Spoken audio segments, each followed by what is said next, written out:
All right. Hello, everybody. This is The Unheard Outsider, and I'm your host, Q, coming to you from South Puget Sound Community College. This week's topic is, what are the behaviors of an academic Karen? We're super excited to really have this conversation as we unpack what is an academic Karen. I have three amazing women here that are going to give their perspective of experience of what is an academic Karen from their lens. And so I would like to go ahead and introduce each of them. So I'm going to start with Bree. Hi, I'm Briana Quintanilla, or Bree, and I am the program manager for faculty advising at Highline College. But yeah, that's my little intro. Who should I pass it off to?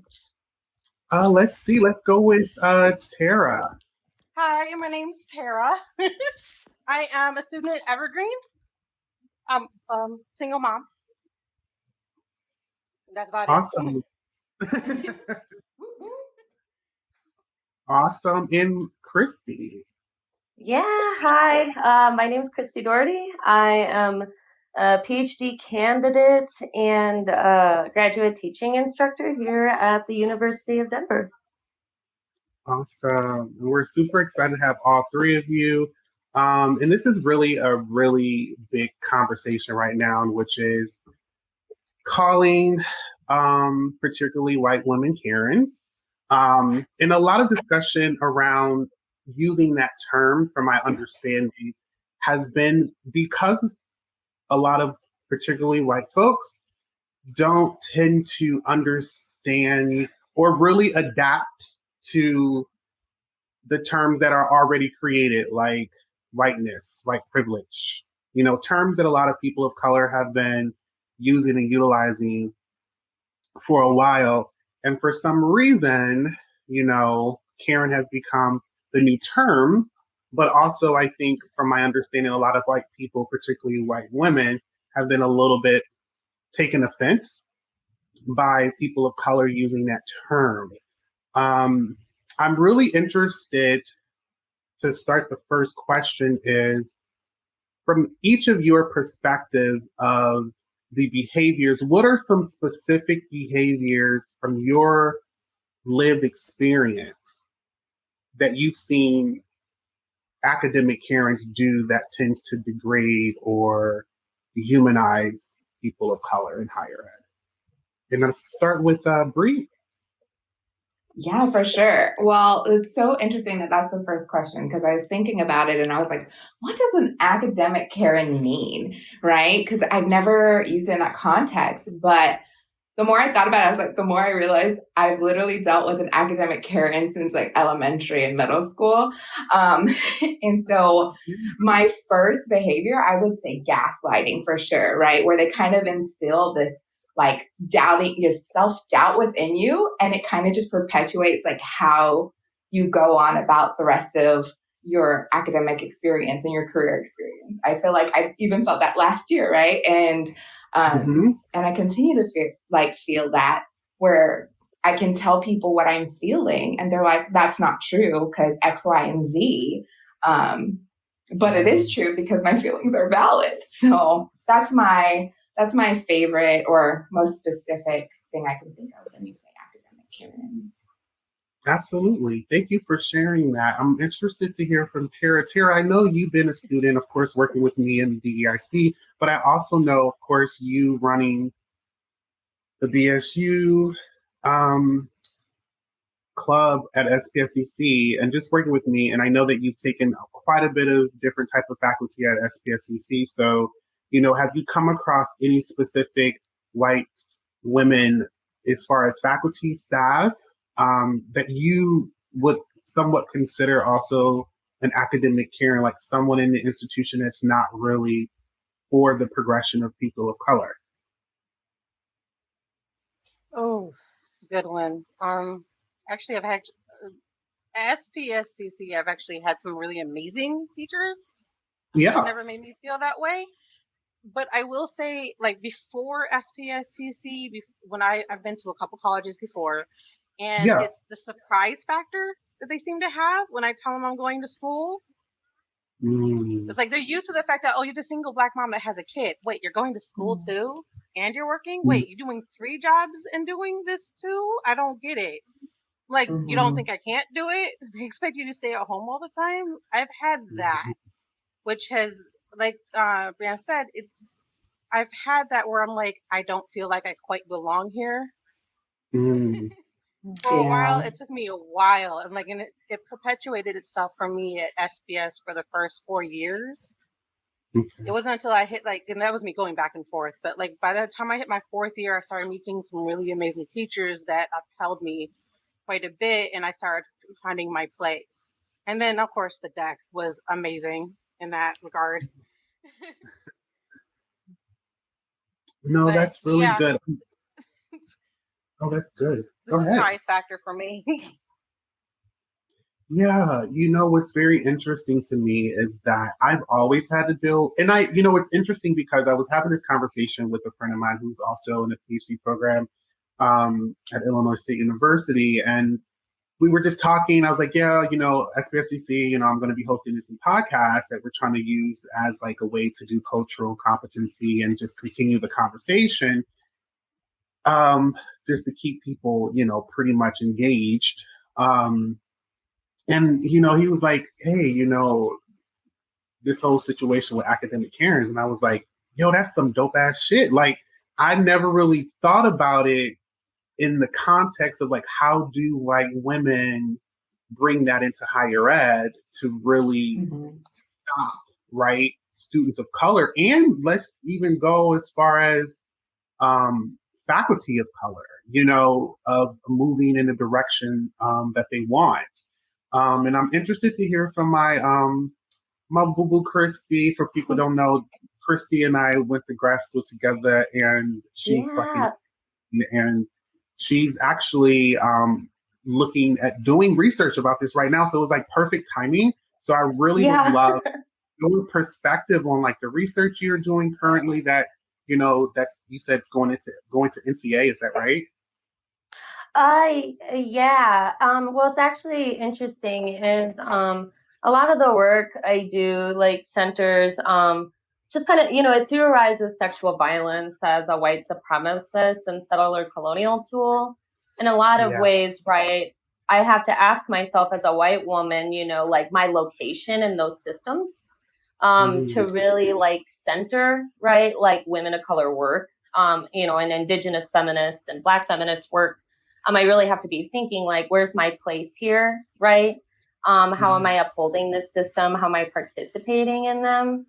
I think it's like really interesting with the Karen because I know I've lived with the Karen, right? I've embodied the Karen. I know the Karen, right? From like a white rural area. In the academic setting though, is when it really gets very interesting, right? Because it's kind of like sort of like the way white feminists in the suffragette movement, centered the white heterosexual middle class women, and their politics, were only associated on gender at the expense of race and class, right? So always excluding women of color and always victimizing themselves, right? When they are not centered, in the research, but just in the everyday.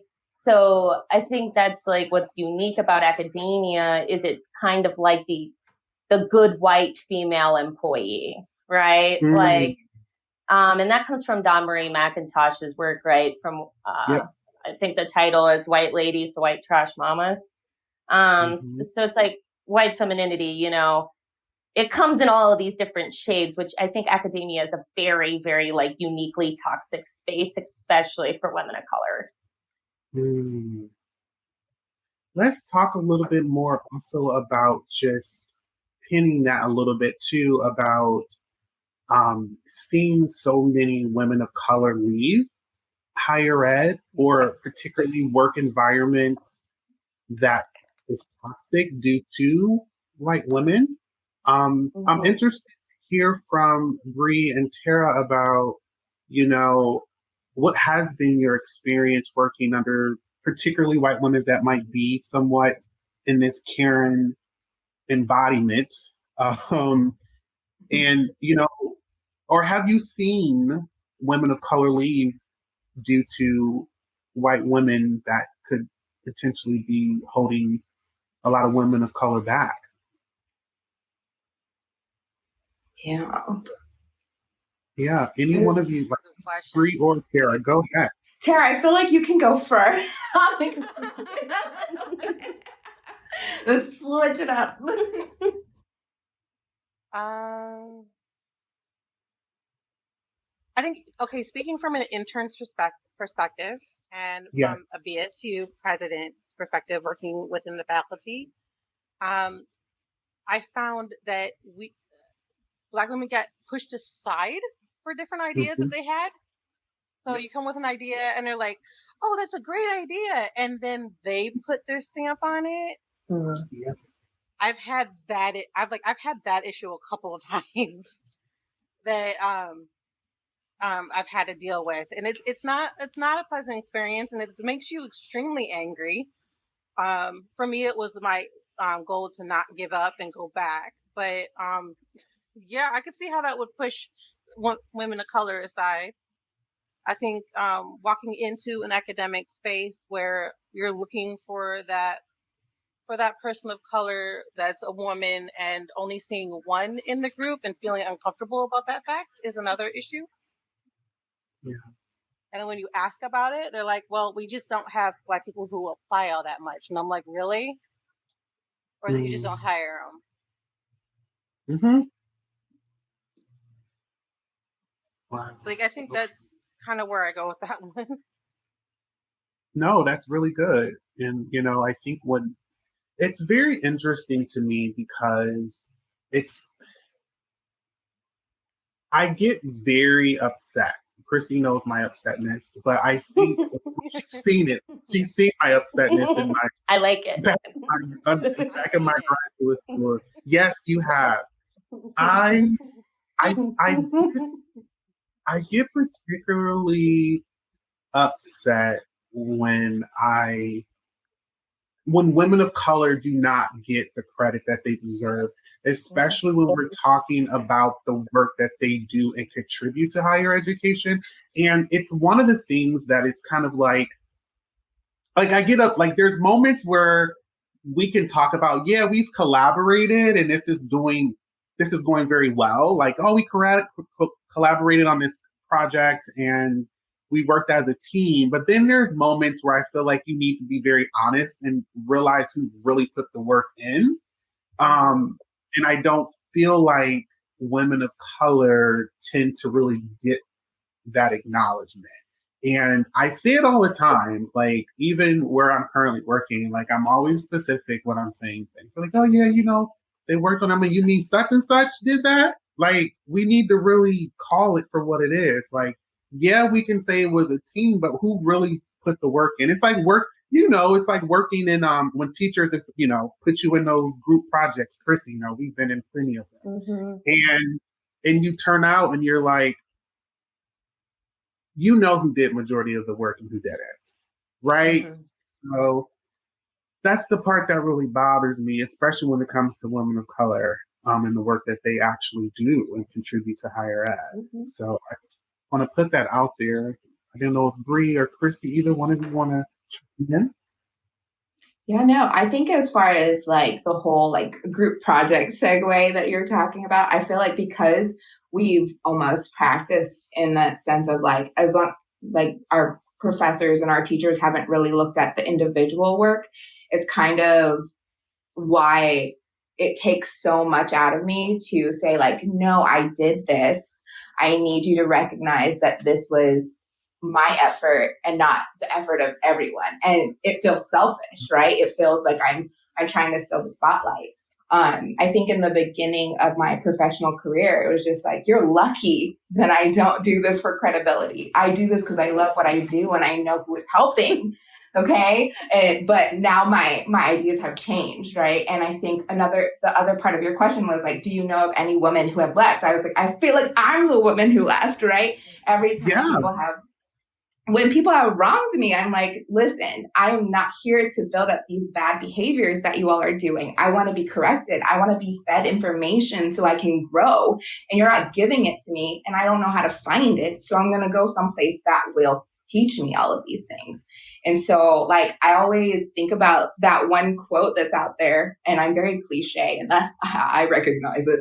But like, if you don't like something, change it. And if you can't change it, change your attitude. Well, I couldn't change my attitude, so I left. And so I'm just like, listen, it's just about like, I follow the practice of ever since undergrad that's really when I started working in higher education. And it was like, chickadee, check yourself before you wreck yourself, right? Like Ice Cube knew what he was talking about when he said that. And I was like, no, like if my attitude is terrible and I'm not normally terrible, I need to figure out what's wrong. And if I can't change a whole system, I can change my power in the system and come back and fix it later, because I don't have the energy to do all that. So, Cristy, I guess I know we've been in school for, quite a bit. And I'm wondering if, your experience seeing how women of color have been treated in graduate school, college, and also in the speech circuit, right? I'm interested to get your take on that, what you've seen from the outside looking in. Yeah. I mean, academia sucks. It's like, I mean, it's like, like, it is a deeply, deeply disgusting system, and then we also have to just like remember that education, especially in the West, is like, it's built on like white supremacy, right? We also know like settler colonialism. And it's like the Karen, she's not new, and I think something I've seen, speech, yeah, terrible. But I've been really like interested in kind of talking about like, I've learned a lot about citational politics, right? Mm-hmm. And I'm thinking in regards to your conversation about like, like women of color literally like never getting credit for their work, right? Yep. And I see the way that like white women, students in my classes, right, when I'm like teaching intersectionality, from like Kimberly Crenshaw and, I'm teaching Patricia Hill Collins. And I'm like, like this theory is made for and by Black women specifically. Yeah. And then like the white women are kind of like, well, I can use it for like my purposes, right? Like all the time. And then they get very angry. And then, like you'll have a woman of color kind of challenging her in the class, and then obviously the victimization, the crying comes in. And then so basically it's like, right, then that student of color is like framed as this bad person, right? Like, how dare they like victimize this like poor white woman by acting out and like speaking their truth, right? So it's like, I view it as like this idea of like, I'm thinking about academic knowledge even, and how like women of color's work is never cited, especially in like works about like Black women, like they're not citing Black feminists. And I'm like, what the hell? Like, can you really talk about like intersectionality without, citing Kimberly Crenshaw? So it's like this knowledge stealing and possession. I see a lot, if that makes sense. No, it makes perfect sense. I'm interested to really dig into this. Well, it's very interesting too, because one of the things that is such a different experience for me is when I was in graduate school, navigating like white women was, in my opinion, a lot different than navigating and talking to white women that are on the student services side.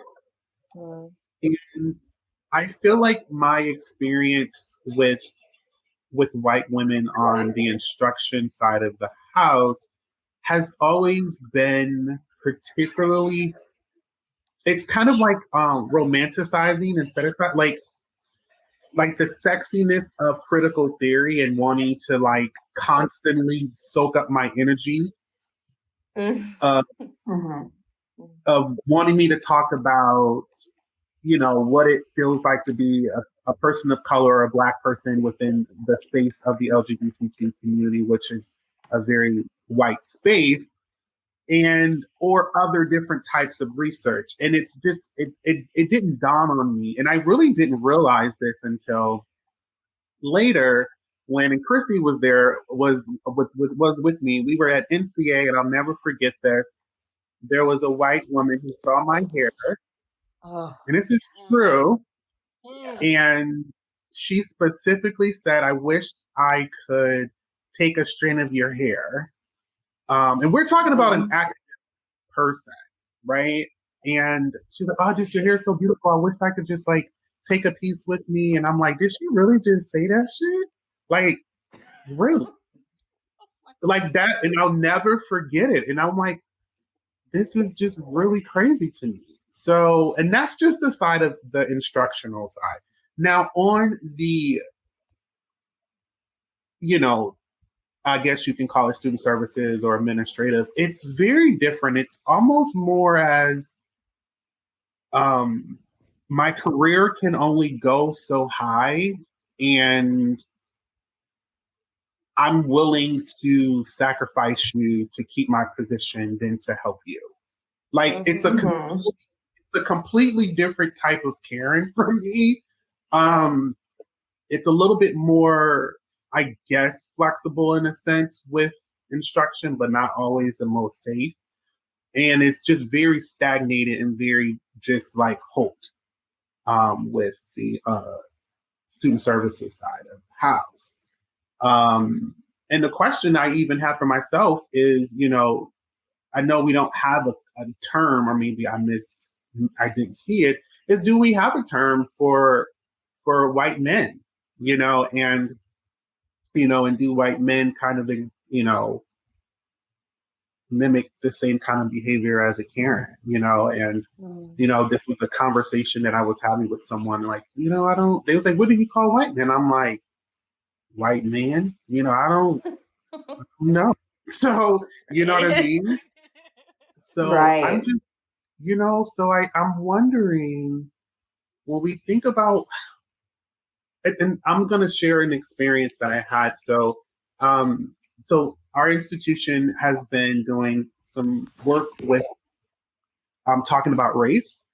And one of the things that I realized when I was in one of my groups is that I was in there with white women as well as one woman of color. And one thing that I know that I hear from a lot of white women, which is totally fine, but I feel like that's where the conversation stops, is patriarchy. And it's almost like it doesn't get intersectional. And I'm like, are you not wanting to be progressive? Because I mean, and this can be very true. Like, you just feel like you don't have any power due to white men in power in higher ed. So, and I don't know, and I'm interested to hear from you all about that. Do you feel like white women feel like they can't be progressive or move things because they fear particularly white men in power in higher ed?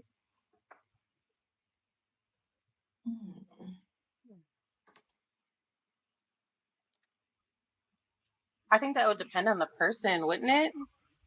Yeah, it would. It would definitely depend on the person and their personality and how they see things. Because I know quite a few women at SPS that it does not bother them.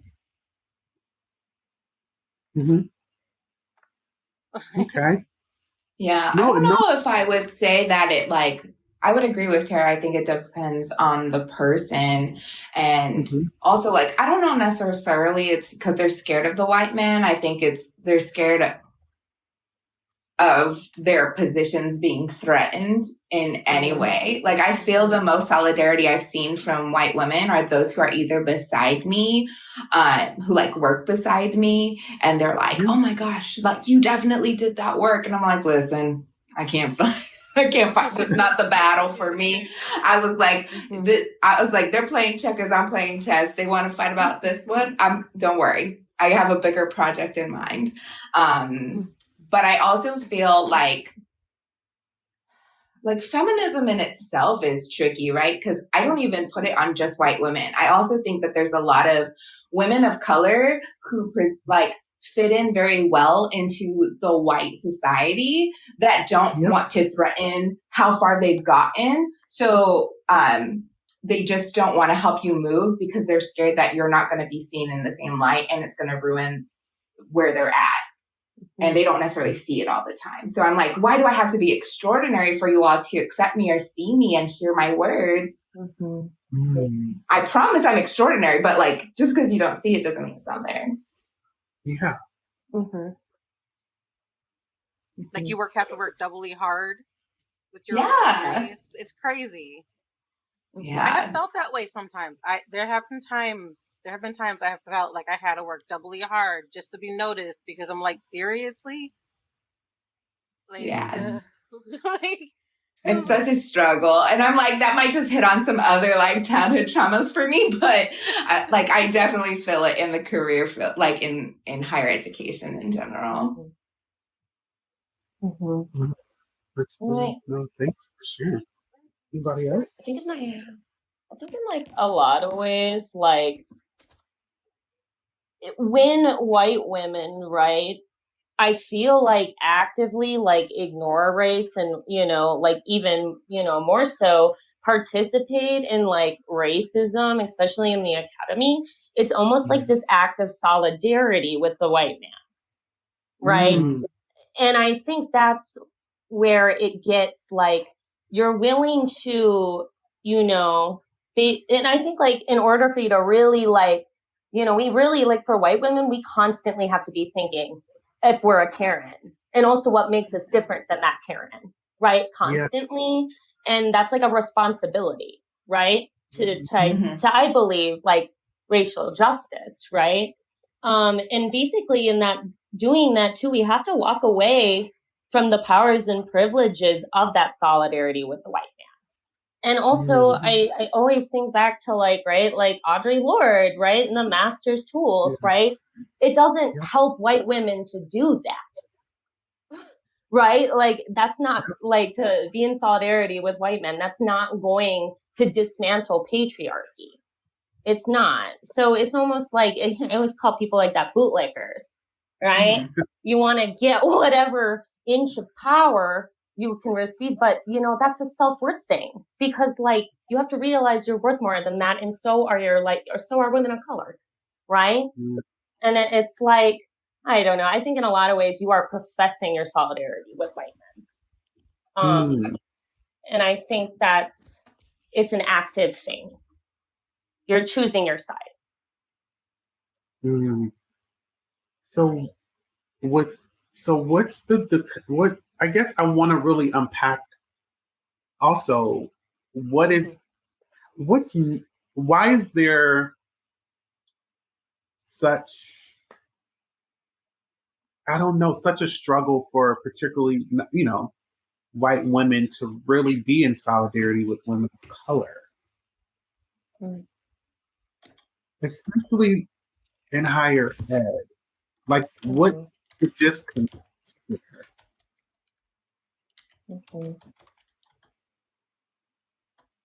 I'm interested to hear from you all about that. What do you think is the disconnect?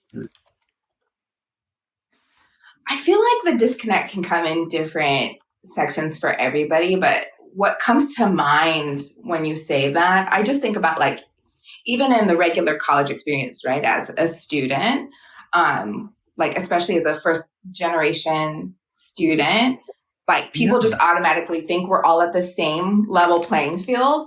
Whereas like some people have had generations after generations going to college, so they know exactly what questions to ask financial aid. They know exactly what organizations you need to get involved with. They know which residence hall you need to get into and what faculty members are going to help you out.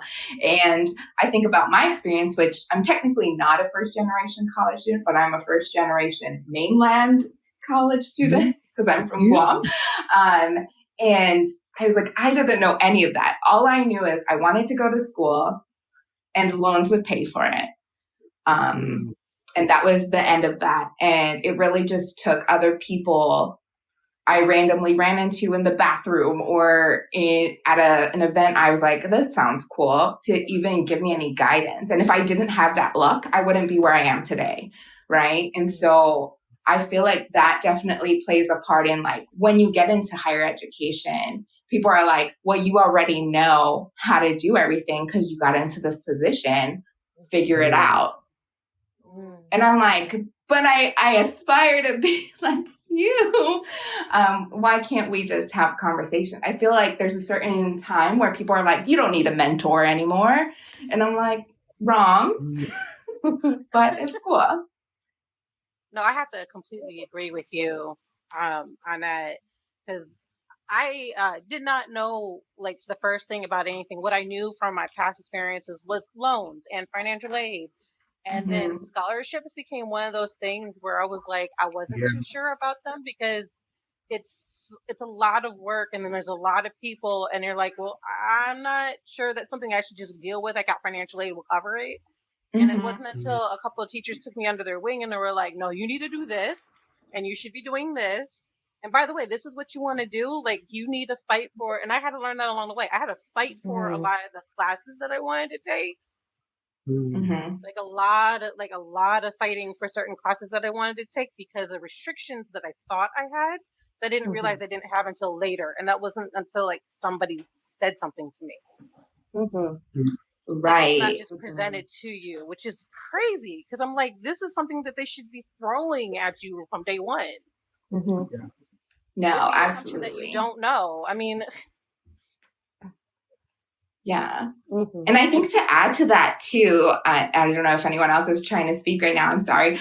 But just like, because we don't have enough women of color specifically already in leadership, because it's so exhausting to get to that point, it's hard for us to learn from people like us or that people that can relate to us. And so, and the people who are working their way up there are exhausting themselves and burning themselves out, trying to make sure that all the students are taken care of, all the people around them are taken care of. This is generalization because not every woman of color does this, but I'm just saying, like they, like some of us are getting tired because we're trying to go the extra mile for the people who really need that work. Like, my goal is to make sure these students exit outside of their institution to be, competent individuals that can contribute to society. I know it sounds fancy, but really, I just want you to be cool people who are like trying not to be ignorant.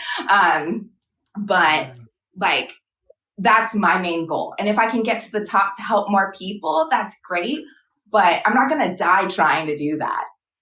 Yeah, that is so real. I was just talking to some friends about, I can't speak for white folks. I can't.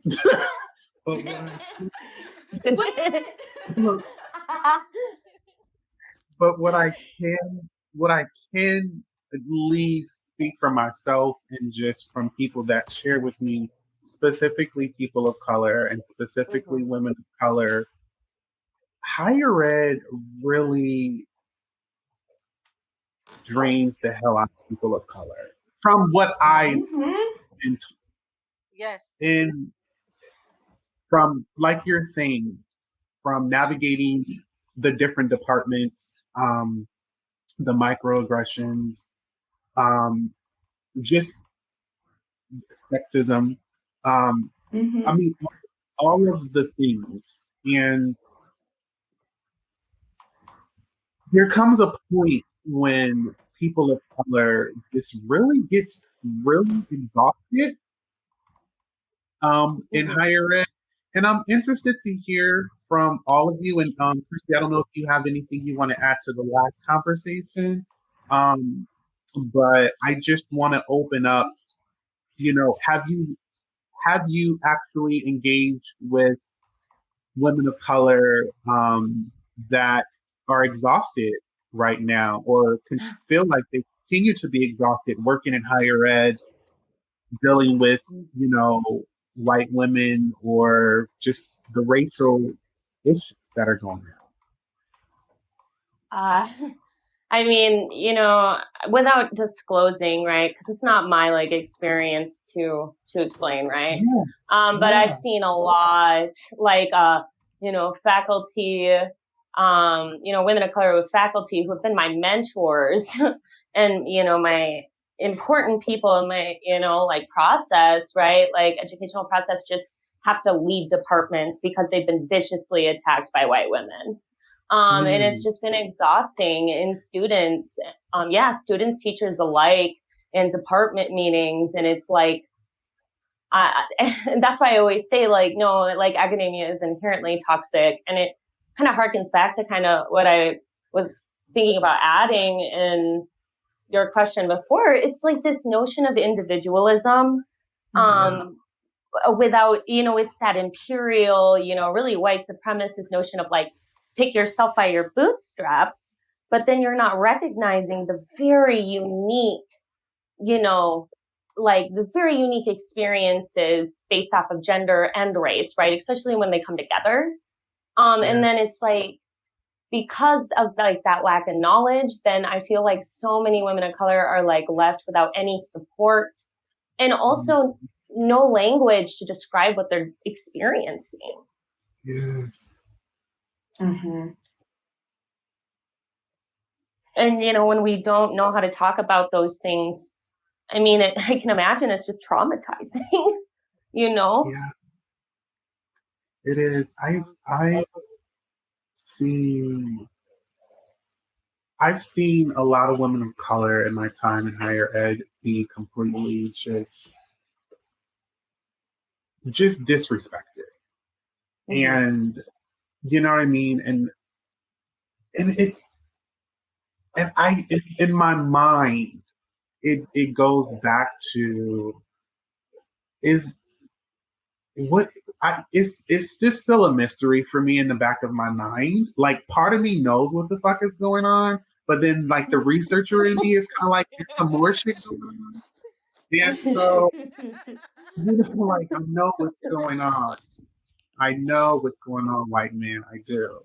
But in the back of my mind, I just, and I guess, I'm willing to open up this question too that comes up a lot, specifically for people of color in higher ed, and particularly women. And this notion of wanting to be really progressive and outspoken and, be, I guess, radical or whatever the case might be, coming out, telling your truth, or just being upfront and telling your truth, right, comes with a cost. And the cost is people fearing losing their jobs, specifically underrepresented individuals and women of color, women in general. Have you all felt that, or know of anyone who has experienced that, where they want to speak up and say something, but they just fear losing their job? Yes. Yeah. Yep. Yes. I haven't as a faculty, but as a student, I've experienced something similar. I think along the way, as in as a student, where a student stands with grades. It was I think there was a semester that I struggled really hard with. Had a particular teacher and one class, and it was happened to be online, and it's a sociology class, so of course you're covering a lot of subjects, Yeah. And then the ones when it came down to race, those were probably the hardest part of the class to deal with, because she would ask questions like she was completely unaware of who her certain body was. Mm. So it was like, it's hard to say, well, what did you learn during this chapter? And I'm like, I'm living this experience right now. What am I supposed to have learned about this? Like, that's the question you had to ask me. And then you want me to respond to like these racist remarks that the rest of the students in the classroom are like. I have to read all this, by the way. You have to read it because you have to respond to it in depth. Like, so you can't just scan it and be like, I can ignore that. But then you're like, I want to respond. You try to respond, and then you try to talk to the teacher about it. And the result that I get is, I think I should just keep my mouth shut about it, because I'm turning into that student. Like that angry Black woman now. And I'm like, that's not what I'm trying to convey. I think I struggled with that for like, I think two separate semesters. And I think there was one in particular I had. I'm like, if it wasn't for one of the other teachers of color who helped me with it, I probably would not. I'm like, I probably would have tried to drop her class and take it to somebody else. It was very difficult. But that's just from a student's perspective looking in.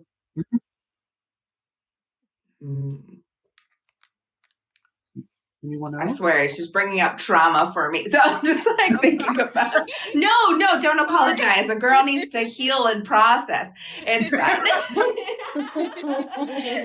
So, no, but like thinking about like back in my student experience, like I was like thinking about like, have I dealt with professors that have ever like looked down on me and made me feel that way, right? Where I'm like scared to speak up that I need help, but I'm afraid how they would talk to me. Like I've definitely avoided teachers like that as long as I could throughout high school. My sister and I talk about it all the time. I was like, Mom thought I was failing that class. I didn't even take her. She would make me cry. And so, but in college, I definitely had a white professor who graded my stuff and said, I didn't even read past the second page. This is remedial. And I was like, what? And I was like, so you don't have actual reference, like you can't actually tell me and point out the parts I could improve. And instead of guiding me to figure out how I can be successful, you're just like, do better. And I even experienced that in high school, right? Like I was literally on the volleyball team. My volleyball coach was my math teacher. And all of a sudden I don't get a notice till I'm actually failing the class. I was like, I can't play unless I'm passing, right? Like, why were we not working together? Why did you wait till it was too late? Now I have to get out of here. And so that was a little like, it kind of froze me up a bit, but I've worked through that, I promise. But as far as me processing my trauma in front of all these people, but as far as, I was like, what's the actual question here? I'm sorry. No, you're good. But I didn't mean to take it off a subject. I'm like, well, it wasn't. No. Subject. I'm just looking from a student. It was like, I'm sorry. Okay. No, you're good. I'm trying to trace my steps back. I think it was super relevant, Tara. Don't get me wrong. I think as far as like watching any mentors or myself get scared of losing my job over how I felt, and as far as like being in an environment that was a little bit like, I don't know why I say a little bit, but threatening. Yes, like I've felt that multiple times. It wasn't just once. Like I think even since my undergrad career, or not my graduate career in higher education, I've had supervisors who were like, I don't understand why you're crying. I'm just explaining this to you. And I even went to her boss and I was like, this is what's going on. And he was like, I understand if you want to leave and you want to quit. And I was like, but what are you doing to actually fix her? Like how are you giving any constructive criticism so I don't leave? I'm not trying to leave. I'm trying to find a solution. And that's happened to me almost every career I've been in. And this is the first time I'm actually in a place where I have autonomy and I feel like I can talk about what I'm going through. And I maybe can't talk to my direct supervisor about all of my issues I deal with, like on a diversity level, but I can let her know, like, hey, I'm going through some stuff and I don't know if we would be able to relate on it, but I need you to know that I'm taking time off to actually work through it. And I will come back and I will be re-energized and we can go from there. And she's super supportive about it. So yes. That's good. That's good. That's good. It's hard to find supervisors, instructors, particularly. I know we're talking about Karens that are very supportive. I've been working at SPSCC for 3 years now, and it takes a lot to get me to that level. And I literally have had, I won't say names, but I've had particularly white women that I encounter sometimes often more than others. I think they don't even know that they're on the cusp of transforming into a Karen. Like, it's yeah. They don't know. It's like you're about to morph literally into one. Right.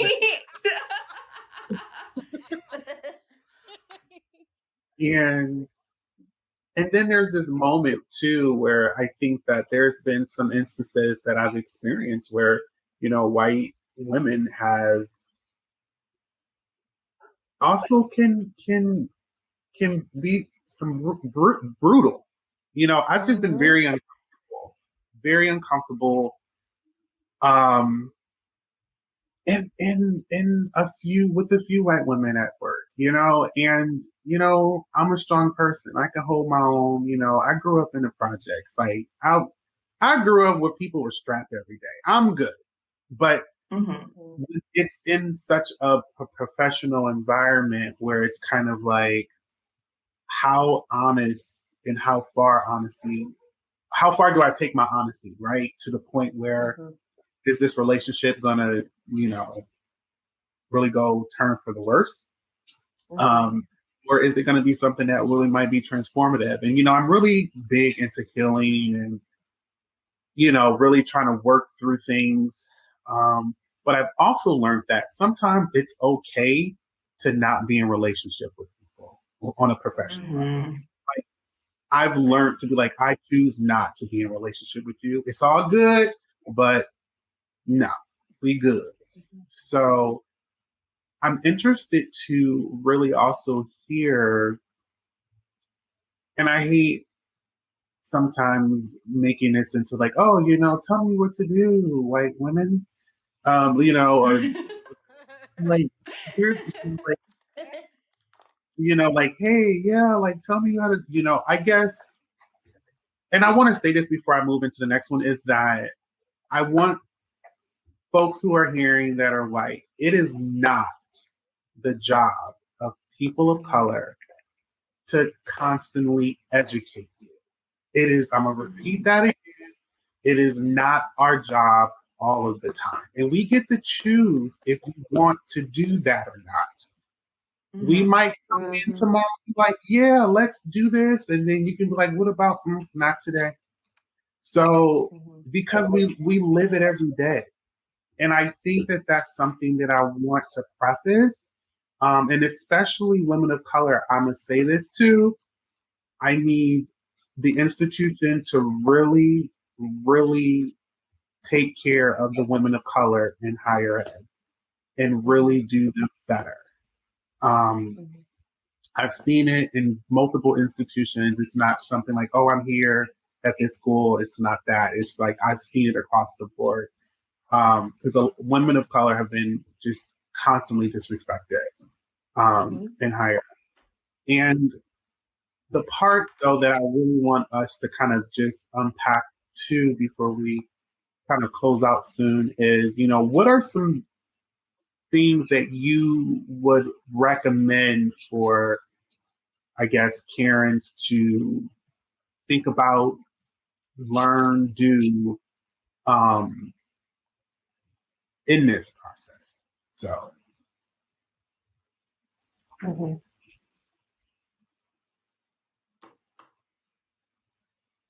What are some tips that you would like to give? It doesn't have to be anything like profound. It can be like, just let me talk, or own,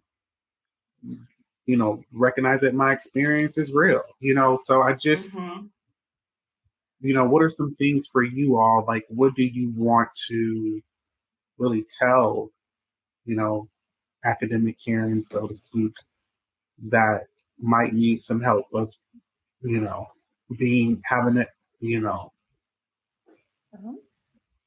I have some thoughts. Maybe. Yeah. I mean, I think the best things, like someone told me, because I've been a Karen, I won't fucking lie, right? Like, is to really is it's like something I tell a lot of even my white women students is especially when in intercultural common stuff, is I go I know it's painful to be told that you're being a bad person. I mean, that's not a good thing to know that you're hurting someone, but part of the process of being a better advocate and social justice centered person, right, is to always be open for frustration, discomfort, and embarrassment, right? And it's not only that, is understanding that failure, I'm thinking of my mentor, Bernadette Calafell. She writes about how failure is really beautiful because we learn from our mistakes. And not only that, we develop relationships in community and different alternative ways of looking at the world, right? And so drop the ego and fucking, do better for the world. Yes. That's a lot of it, right? Isn't that the point of academia, though, to learn the alternative? Right. You would think, but some people forget. I feel like once you enter academia, we should all get that tattooed on ourselves. Some of us, maybe on the forehead, because you need to see it every day. But no, I love that. I would agree with that, so much. And as far as it sucks to know that you hurt people, but we've all been that toxic person. We've all hurt somebody. And I literally Googled a quote because I was like, this is super fitting. Yeah, and it was great.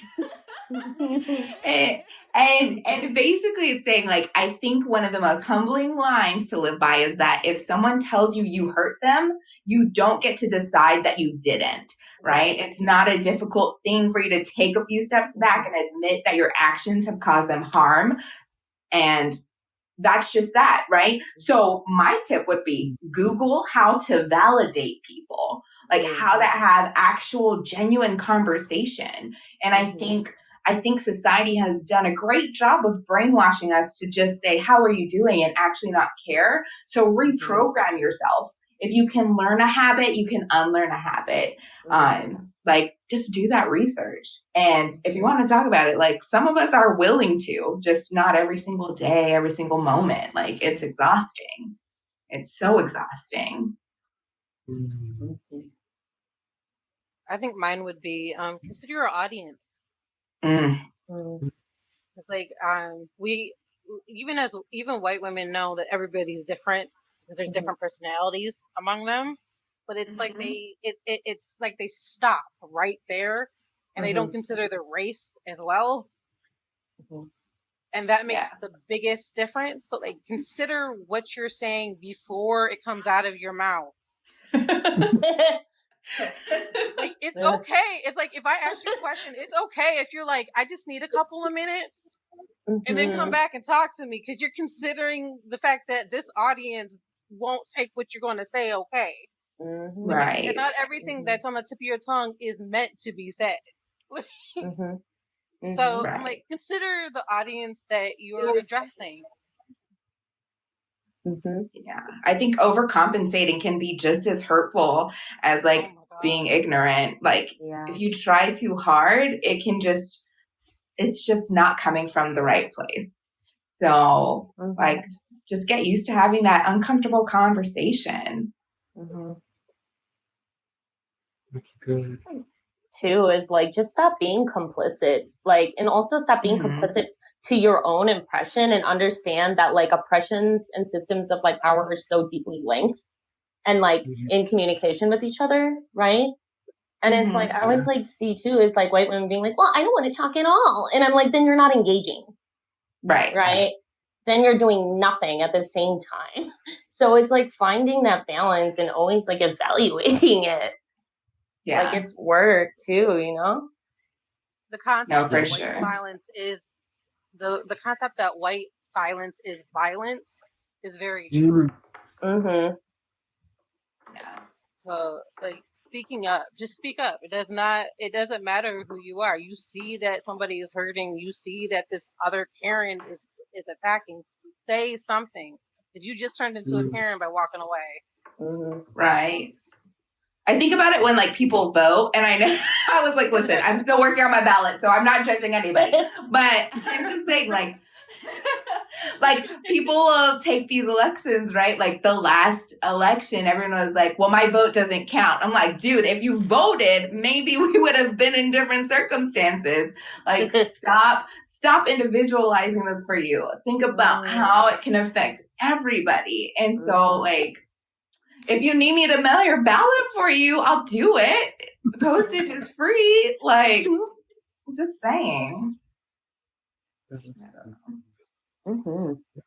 No, it's good. I think the reason that I really wanted to really engage in this conversation is because we have to be comfortable with being uncomfortable when it comes to the conversations that need to be had.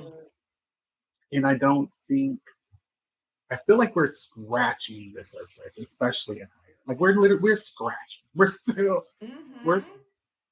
right?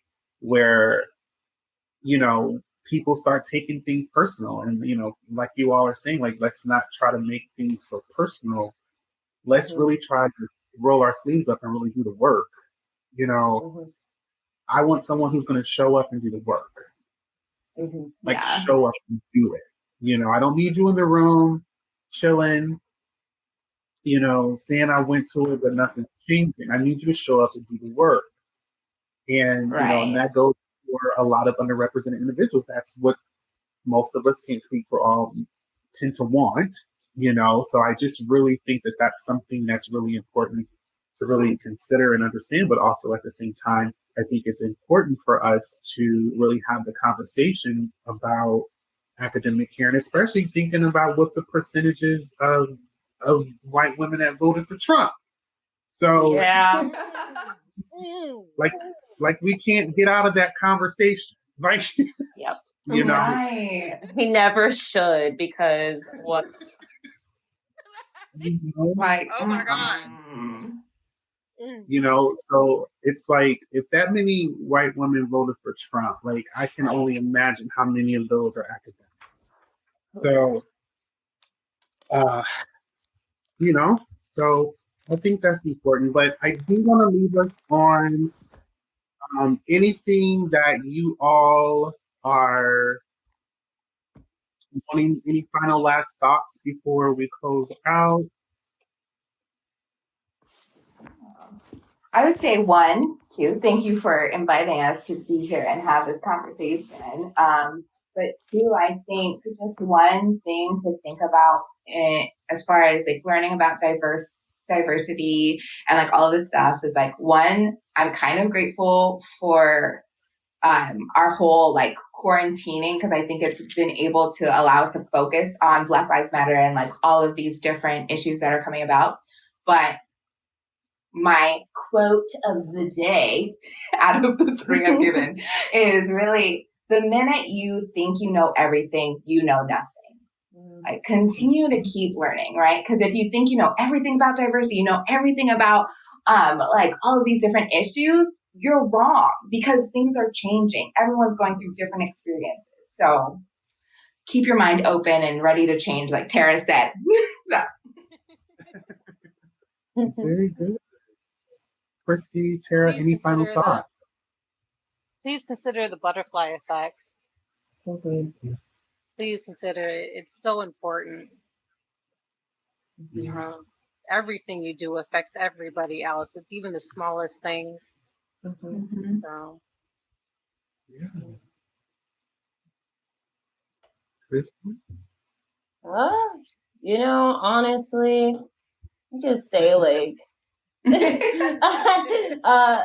I love that quotation that's been going around on like Facebook. That's like, I don't know how to explain to you how to be good to people or how to like care about people. Yeah. Like, and I think it's like, I always like go back to like, it's bell hooks, right? Like all about love is like, how do we like integrate, like, we need to start thinking about how we can like integrate like actual, praxis-based love, like, and not in like, oh, love each other, no, you got to get your hands dirty, right? Because without that shit, we have nothing. Without each other, we don't have anything, Yes. That was a little hippy-dippy. Peace, love, and happiness. I feel it. I feel it. Like I gotta be full of joy sometimes.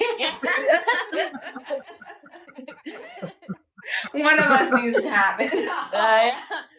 Can't be a depressed, angry person constantly. I'll allow you to. It's fine. Thank you. That is so funny. I love it. Now, this has just been a really good conversation, and I wanted it to just be organic, very chill, very relaxed. That's just kind of always my flow. I want to just thank everyone for being here at the table, having the conversation, and just honestly giving yourself to the conversation. Thank you for just telling your stories, your experience, and being brave. It means a lot to me, all three of you mean a lot to me. So, and that's real. And as always, the unheard outsider, we tend to leave out with a quote. So Bree already hit us up with like, I'm sorry.